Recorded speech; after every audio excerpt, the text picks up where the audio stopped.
Halo semua, perkenalkan nama aku Sanita Fadilah dari kelas 8A, siswi SNPN 2 Lembang.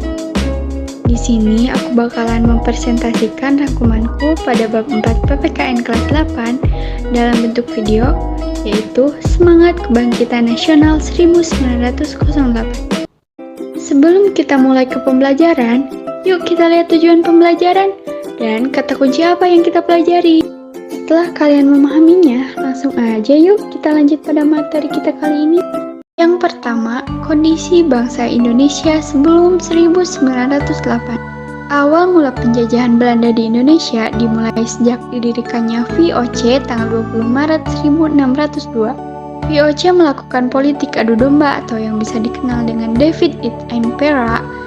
Beberapa penderitaan rakyat Indonesia di bawah VOC adalah kerja paksa, pembuatan jalan dari Anyer sampai Panarukan zaman Dendels pada tahun 1808 sampai 1811, tanam paksa pada zaman Van den Bosch. Namun, tidak semua orang Belanda jahat kepada bangsa Indonesia. Ada beberapa tokoh Belanda yang justru sadar akan penderitaan bangsa Indonesia. Di antaranya, Baron van Heuvel, Edward Duysedecker, dan Mr. van den Winter. Duysedecker lebih dikenal dengan Multatuli. Dia menulis buku berjudul Max Havelaar.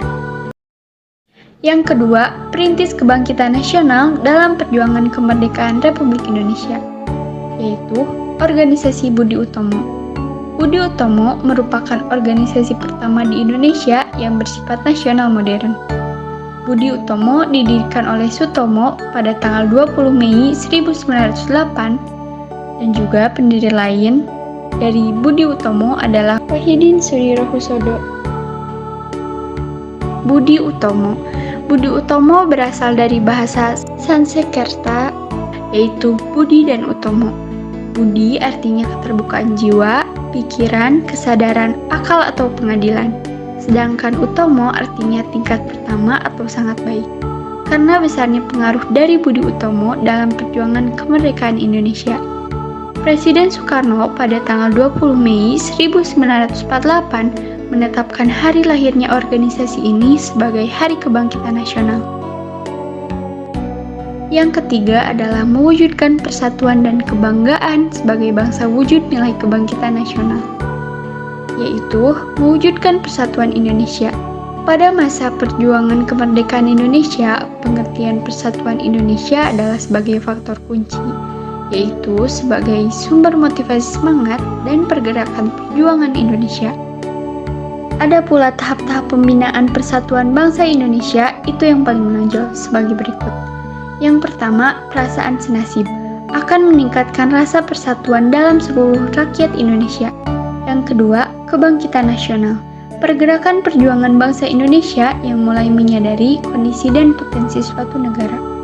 Ketiga, Sumpah Pemuda, penegas bangsa Indonesia untuk mewujudkan sebuah negara dicintai rakyat.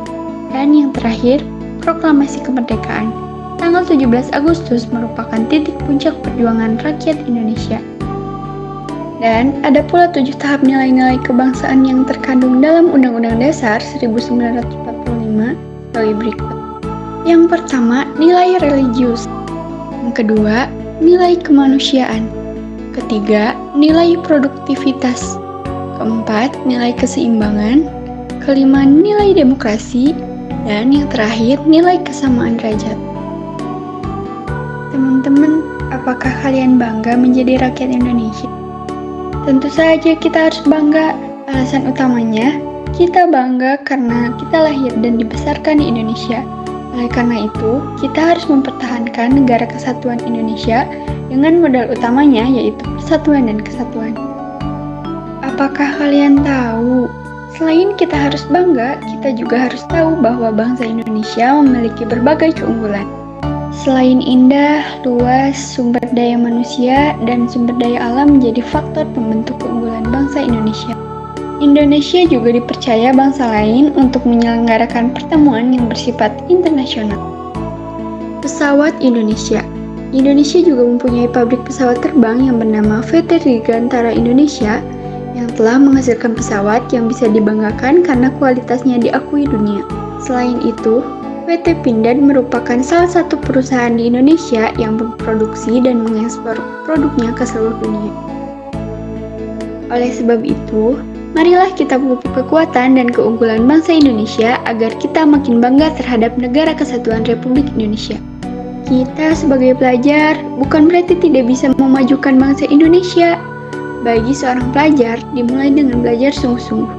Prestasi tersebut bukan hanya akan menjadi kebanggaan pribadi, tetapi juga menjadi kebanggaan bagi bangsa dan negara.